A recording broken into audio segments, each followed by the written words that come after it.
Give me a thumbs up if you guys can hear me in the chat. I think you guys should be able to hear me now.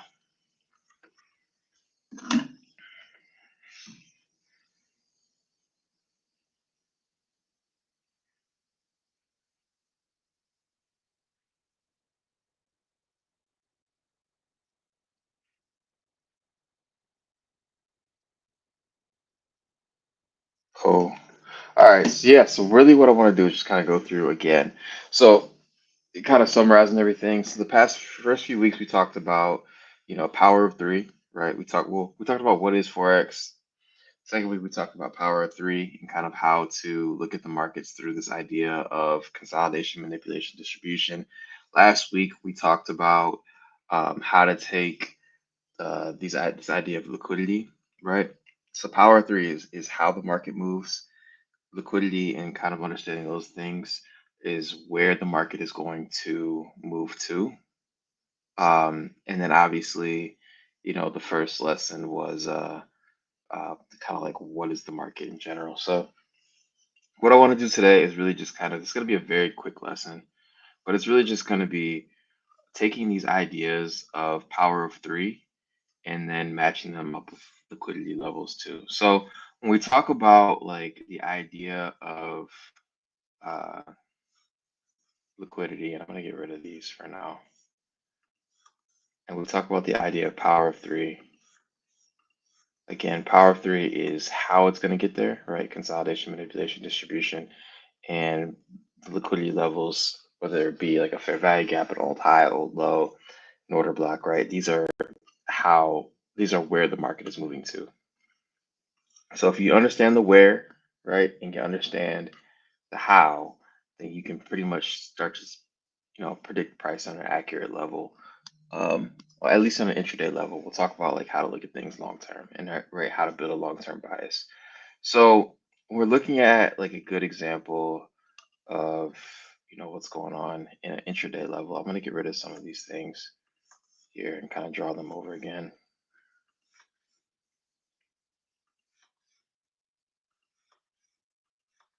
But by now, everybody should kind of be familiar with the power of three process, right? So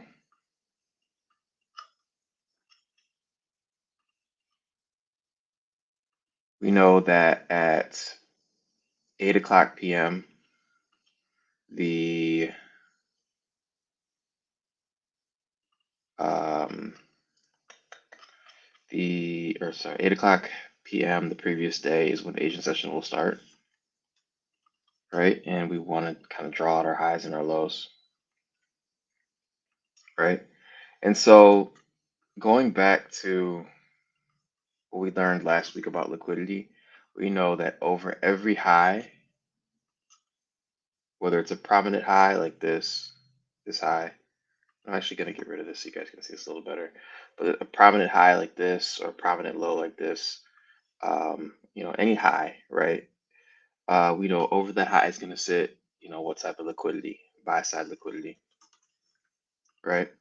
So all this is buy orders in the form of buy stops. These could be people that are trying to buy into the trade because they think the market is going to go higher, or it could be people that are going to cover their sell stops, right? They have stop losses for sell positions, right? Meaning that they're going to buy out of these bad sell positions if the market goes higher. Either way, they're buying. They're either buying in or they're buying out. So over these highs, any high, this high, if we scroll up out of this example, this high right here, these prominent highs right here, there's going to be buy side liquidity, meaning that people are going to have buy orders sitting over that. So on the bottom side, we're going to have the low end of this Asian session range. And under these lows are going to be what's called sell stops, right? Same thing, same concept, just the opposite end. So we're going to have people that are they're placing orders underneath these lows because they think the market is going to do one of two things, right? They think it's either going to sell out, or it's going to break out to the downside. So they want to have sell pending orders there to catch that sell if it's there. Or they're on the opposite end, right? And they think the market is going to go higher, and they put a stop loss underneath these lows right here in the form of a sell stop, right? So either way, they're selling in or they're selling out, right? But there's still sell side liquidity underneath these lows. So that's anytime you see an old high, you should immediately start thinking there's there's buy side liquidity over it. And if you immediately thinking of anytime you see a low, right? It could be this low, the Asian session range. It could be this old previous low from the day before, right? But anytime you see an old low, you need to immediately start thinking sell stops, right? And so during an uptrend, I'm going to make a note of this. During an uptrend, the market will consistently attack buy side liquidity, meaning it will keep running old highs and reaching for new buy side levels. During a downtrend,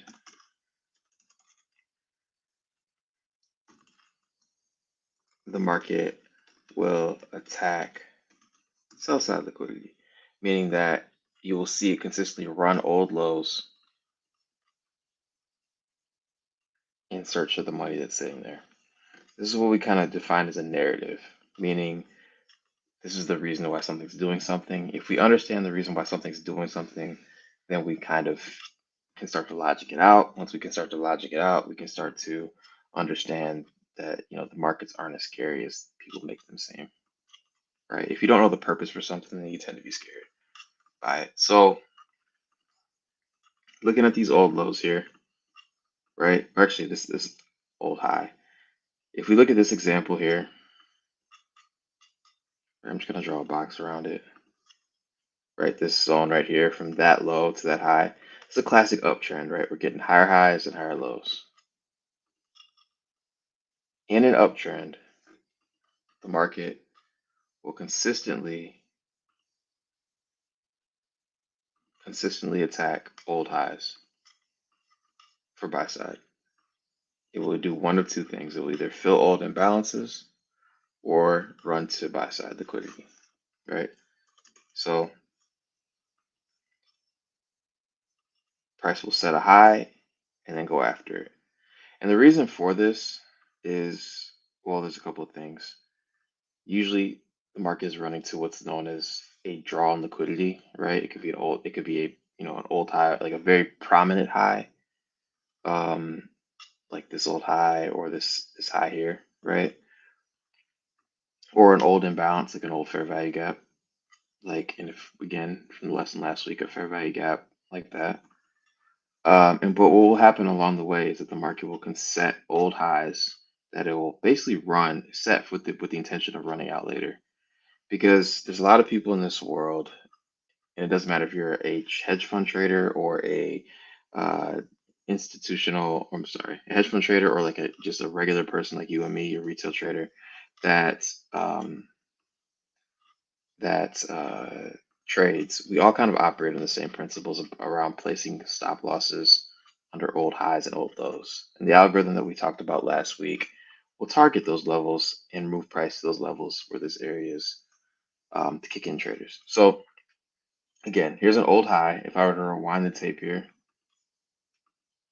right, there's nothing here but this high. Again, we know above these highs are going to be traders that want to potentially get ahead of this. They might think this is the top of the trend, or they want to try and catch the falling knife. They might even see this consolidation and see it as strong support, right? And so what happens is they place these buy stops above these highs, again, trying to catch the breakout, or they're trying to short this. And what happens? They usually get tagged and kicked in the game. So just to speed things up, eventually the market will run these old highs, right? Same thing here. The market sets a high, retraces off of that high, entices people to short. They put their buy stops, sell stops. I'm sorry, their buy stops in the form of a stop loss above these highs or a pending order above these highs to go long in case of a breakout. And what happens? They get ran, they get tagged, right? And so the market is continually setting, by setting a high, it's continually setting these levels. And in an uptrend, the market will consistently run after old levels of buy side. So anytime you see these old highs, you should imagine you can't see them on your charts. Sometimes you can find like a depth of market or like an indicator, that type of thing, but I don't usually trust those because they're not always as accurate. But um, anytime you see an old high, you should immediately think there's buy stops or the buy side liquidity sitting above those highs. And since the market wants to target these two things, right, to foster efficient trade between buyers and sellers, it's going to continually run old highs in search of kind of like a final target, right? So anytime you see an uptrend, you should immediately be thinking an uptrend, markets go up to buy side liquidity, or they go down to sell side liquidity, or to fill old imbalances on either side. So fill old gaps, fill old imbalances, or take out old highs and lows, right? But the market is consistently moving back and forth to liquidity. So with that being said, if we go back to our example here that we had, that I just kind of gave you, or before I gave you that little mini contextual rant there. So we're going back to our example. During Asian session, what usually happens here is the market is consolidating, and during this time, market is saying it's consolidating and it's placing orders. People in the form of hedge funds, institutions, and obviously retail traders are placing buy stops below and sell stops. I'm sorry, buy stops above and sell stops below this Asian range in anticipation of it breaking out. They know Asian session is usually consolidation time, and so they are using this time to place orders, right? And this happens um, a thing called the Fed wire, which is it's a very long explanation, but basically there's a time period where hedge funds can place these orders, and obviously retail traders as well. So Asian session is dead period for that reason. It's basically the charging up portion of the day in anticipation of that. So when we talk about the idea of manipulation, which we see usually at the beginning phases of London, so around 2 o'clock, right? 2 to 5 a.m. is when we're looking for the market to make its manipulation. The market will always, in order to go up, we said this before, the market has to go, or in order for the market to go down, the market has to go up first. And why does it have to go up?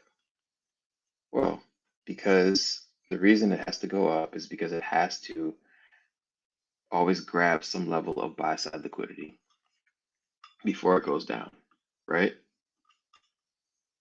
The reason for that is because if the goal for the day in this particular instance is to run old levels of sell side liquidity, we have to have some type of liquidity to match that up with that.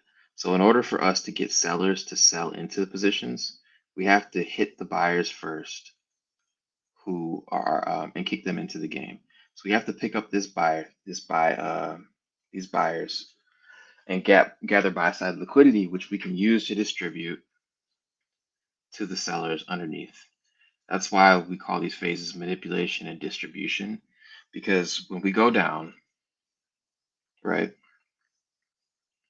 we will be distributing these buy side orders to the sellers underneath.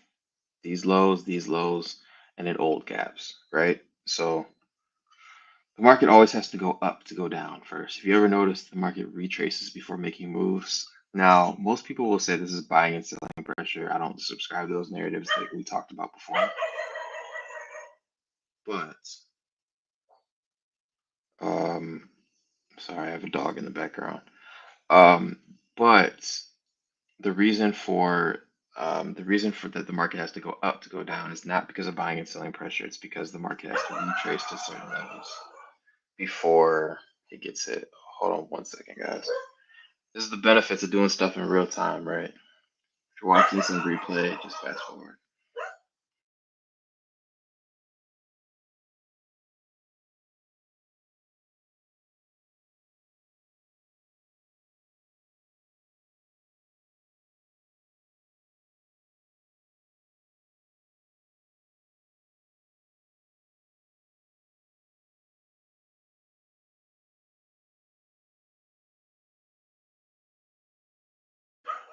So I apologize.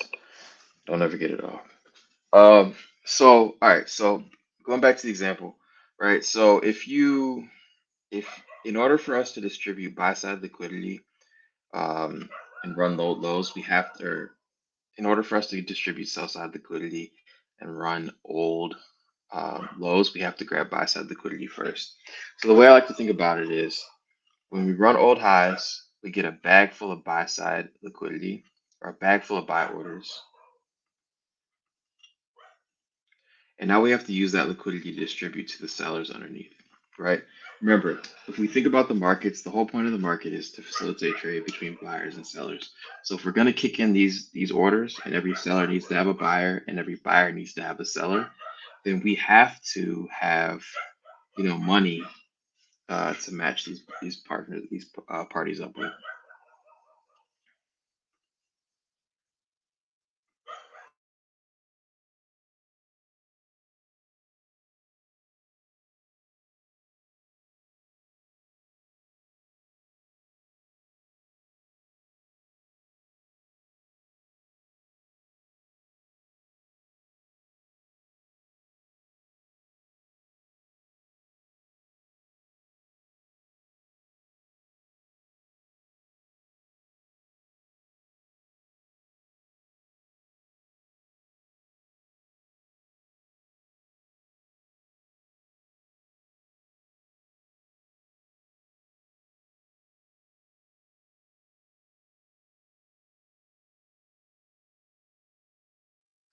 Yeah, I'm telling you, man, don't ever get a dog. All right, um, so what I was basically just saying again, in order for us to go higher, we have to go lower first, and for us to go lower, we have to go lower higher first because of the liquidity.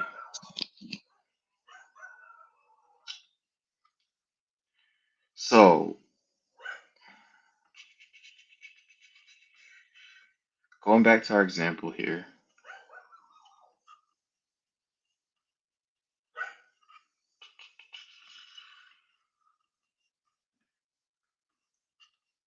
in order for us to go lower first, we have to manipulate. And when we manipulate, we will always manipulate to a level of buy side liquidity. It can be an old high like this. It could be an old imbalance. So if we go to 30-minute time frame, we can see that there's a series of imbalances here. Just kind of make this cleaner. There's an old fair value gap on the 1 hour time frame that the market's going to run to before it goes down, right? and then it'll start to distribute, right? So during distribution, right, when we talk about the power of three, accumulation, manipulation, distribution, once we picked up whatever liquidity that we're going to go, it's usually going to be the opposite trend for the day. It's also usually going to be the liquidity that's, obviously the opposite of the liquidity that we're going to be targeting. So we'll run old highs, go into old fair value gaps, right, to pick up that liquidity on the way down to sell side liquidity in this case, or old lows. So we'll be running for an old low, like the low of Asia, the low of yesterday, because we know under these lows, under the lows of the day, are going to have a lot of liquidity under there. If you think about big banks and big hedge funds and institutions, they are not usually looking for to go any lower than like a daily time frame chart. So we go to the daily time frame. This is usually as low as a lot of hedge funds will look. They'll look at the daily highs, the daily lows, and when those are violated or hit, they'll have a lot of liquidity sitting underneath them. So when you look at daily highs and daily lows, they're gonna have a lot of liquidity sitting underneath. So what will usually happen is the market will run for old lows and old highs. So it's going to target these kind of like a magnet. So in your head, as you're looking at the power of three, you can start to match these things up and start to provide like targets for your trades. We haven't talked about entries, and we'll talk about entries and how to build a long-term bias over the next few lessons. But we can see that the market will target an old liquidity and then run for old lows. Now, if I fast forward this a little bit and zoom in so you guys can see, you can see that the market builds these equal lows here and then targets them and runs down, right? If we look at these old lows there, boom. And that falls in line with the bigger time frame picture too. So anytime you see old highs, anytime you see the market running up, you should immediately start to think, what's it running to? What liquidity is it running to? Anytime you see the market run lower, you should start to think in your head, what is the liquidity it's running to? Where is the sell side liquidity? Where is the old gap, fair value gaps it could potentially be running to? Now notice how, again, this is just the example from this past week. This is Tuesday, October 20, well, actually a week or two ago, um, October 21st. But this happens pretty much every day. Notice how the market ran out, wicked all the way down here, took out all of the liquidity sitting underneath these lows, and then decided to, potentially reverse away, right? So, or not reverse away, keep going. So, and this is in accordance to a higher time frame bias or higher time frame kind of like outlook. But this happens pretty much every day on a daily basis. So again, when we start to think about the power of three, I want everybody here to start overlapping these ideas with liquidity. If you ever see the market run up, it's running to buy side liquidity. Again, whether it's the Asian session buy side here or a higher time frame liquidity draw. Again, being this 1 hour fair value gap. If the market is ever running lower, you need to immediately start thinking, where is the draw on liquidity, or where is the money that it's running towards? And again, these will be old lows like this, or very prominent lows like the end of the lows of the days, like this Asian low of Monday going into Tuesday, I guess the Tuesday session, or this Monday low, which will be like the low of New York right there. So highs and lows is this what are consistently going to be targeted, and power of three is how they're going to get used to get there. So that's actually all I have for you guys today. I'm going to pull up one more example for this, but again, it's going to be a very short lesson. Um, it's not really too much. It's really just taking the last 2 weeks of concepts and kind of putting them together. And feel free to drop any comments in the questions. I know this is kind of where I tend to lose people a lot. But anytime you see the market going up, you need to start thinking, what is it running towards? What's the buy side liquidity that it's running towards in the form of an old high or an old gap?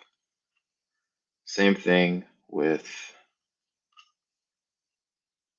the lows. And so actually what I'm gonna do is actually gonna end the call here. That's all I really wanted to talk to you guys about, but it's a very important concept. So for the homework for this week, again, as you're drawing out your power of three, so your buy side liquidity, sell side, like your Asian range, your manipulation on price, and then your distribution, right? As this happens, I want everybody to start asking yourself, okay, where is it going? What did it just take out? Right? Did it just take out the old high at Asian? Did it run into an old liquidity marker that we talked about? Like, did it take out? Sometimes this will be an old fair value gap like this. Sometimes it'll just be a very prominent high, like it'll run straight into an old high with buy side liquidity, like in this case right here. This was the market pretty much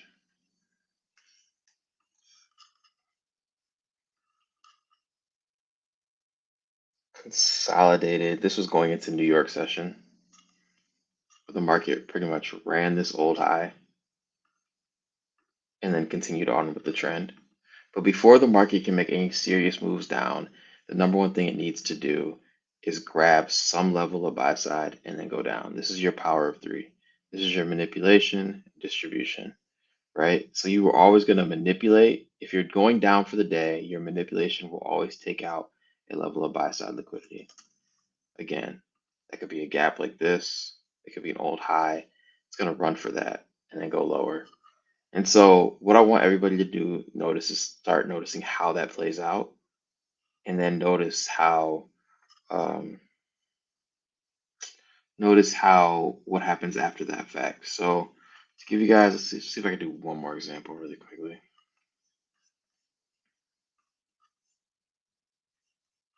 And I have to get off and go.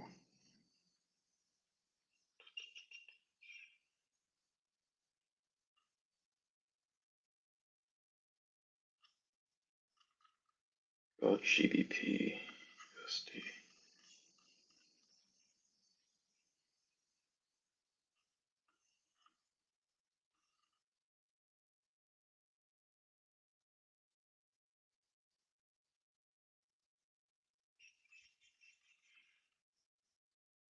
I usually try to find clean examples for everyone because yeah, there we go. This is GBP USD, October 17th. Start consolidation. Actually, all of this is consolidation.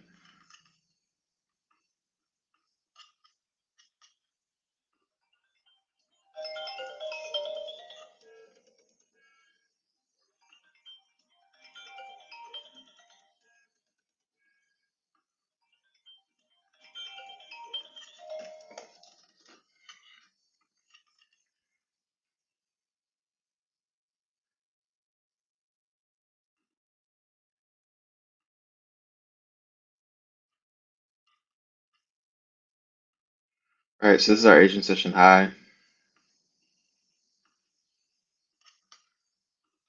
This is our Asian session low,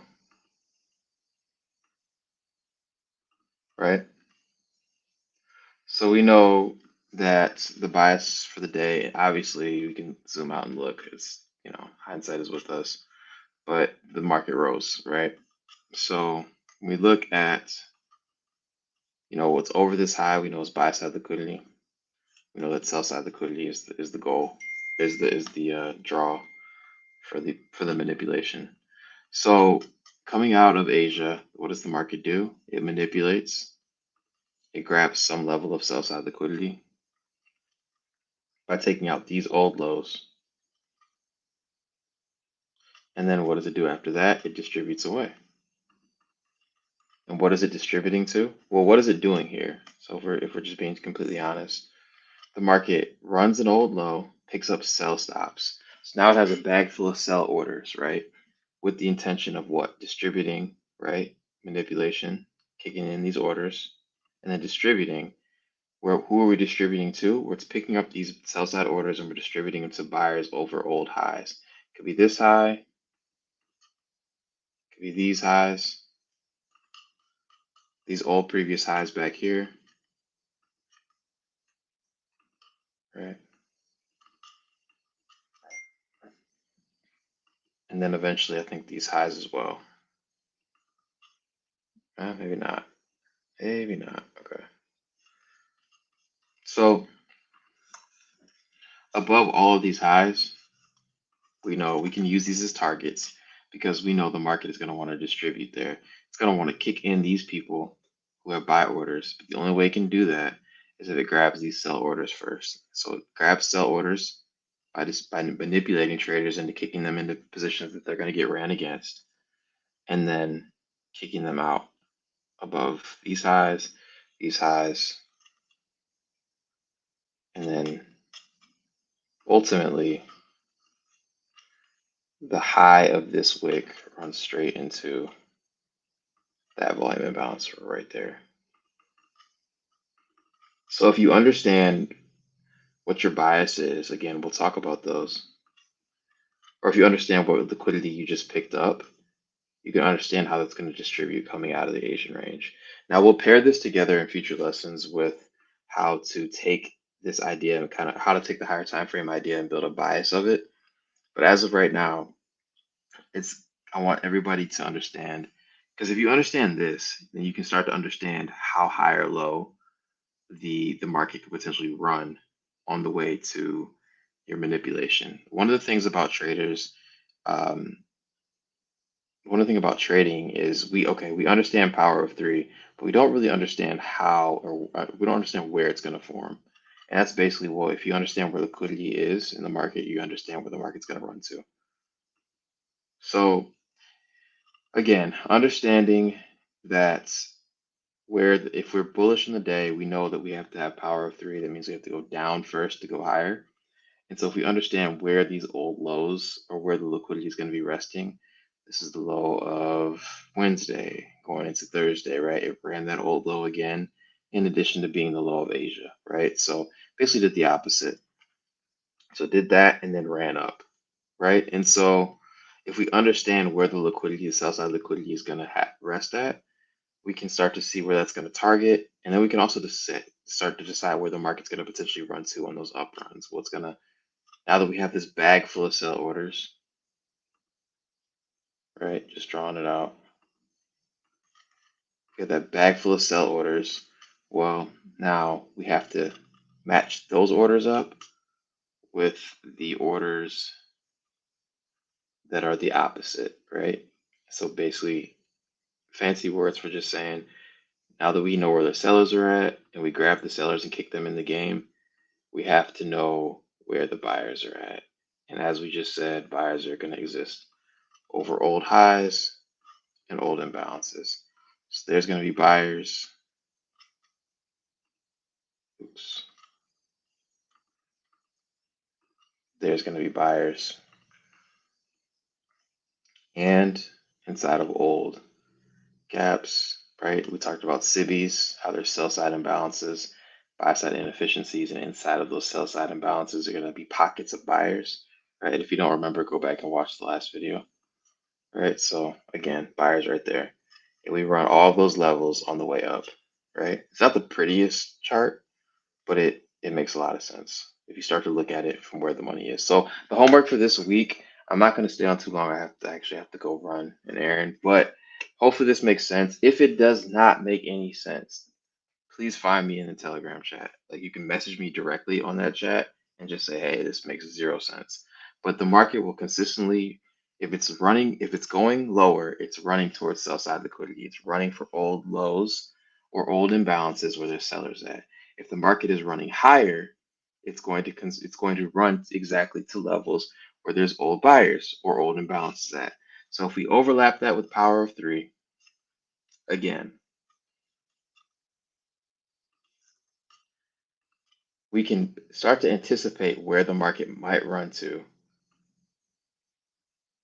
go higher or lower, right? This will again, we'll start to build on this for next week. But when we talk about the idea of our setup and how to actually take a trade, because I know everybody's kind of looking at this like, okay, cool, this is I understand kind of where the market's going. I understand that it's going to go lower to go higher. I understand power of three. How do I actually take a trade, right? So we'll talk about that next week, right? Next week's lesson will really just kind of uh, cover the scenarios and the ideas that I'm looking for when I actually take a trade. But it builds on all these concepts. So if you're shaky on Power Three, go back and review. If you're shaky on liquidity, go back and watch that video. If you're shaky on how they overlap, how we're talking about today, watch this video a couple times. But then also find me in the chat if you haven't already. So hopefully this makes sense. If it doesn't, again, you already know what to do. So I will leave you guys to it and catch you guys next week. Again, the homework is to do the exact same thing that you've been doing, outlining all three sessions: Asian session consolidation, London session manipulation, and beginning at distribution, and New York session uh, distribution. But then overlap these levels. I want you guys to make notes of, oh, it was buy side liquidity that got manipulated to, sell side liquidity that got distributed to, or whatever it is in that case, right? And so I would just, again, as I'm drawing this out, I would make a note and say, like, here, okay, sell side liquidity was targeted, was swept, right? By taking out these old lows here, here, and here. And then maybe I would say, like, up here, like when it took it out, price distributed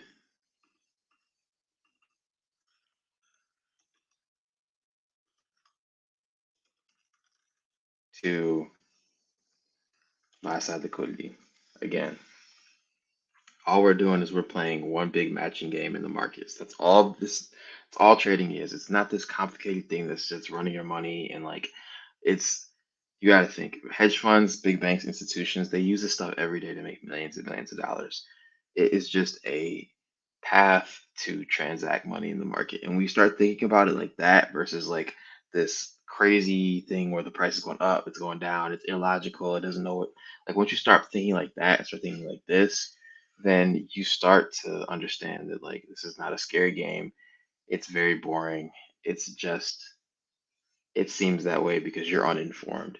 And I'm pulling back the curtain on all this stuff for you guys so you can start to see this and actually be able to make this something that's feasible for yourself. At least being able to read price. I can't make you a good trader. I can make you a good analyst. A lot of the trading stuff is between the ears. So you need to work on your emotions and you need to work on the other aspects. So I can't teach you that. I can give you some tricks, but I can't do that for you. But I can teach you how to read price. So over and over again, you're gonna see this stuff play out. How price moves from areas of sell side liquidity to buy side liquidity. Um, spend some time out on the charts. Hopefully this makes sense. If not, again, you guys know what to do. Peace. Have a good week. Hope everybody has a good trading week. Please do not trade this week. If you are a trader, please don't trade this week because this is going to be the craziest week you've probably ever seen in price action, especially if you haven't been trading more than 4 years. If you haven't been trading since the last election, please, honestly, even if you have been, this is not a week that's going to be traded. You're not going to see me post any trades in the chat this week, at minimum before the election. And I probably will stay out the entire week. I don't need to be trading this week because it's going to be crazy, crazy volatile week. Wednesday, Thursday, Friday are probably going to be crazy days. Monday, Tuesday are probably going to be dead days. So just leave it alone. Come back next week, take this week off, and just watch all the madness and watch how many people blow their accounts this week trying to be, gurus. So hopefully that makes sense. If you guys, again, questions, hit me in the Telegram chat. Peace.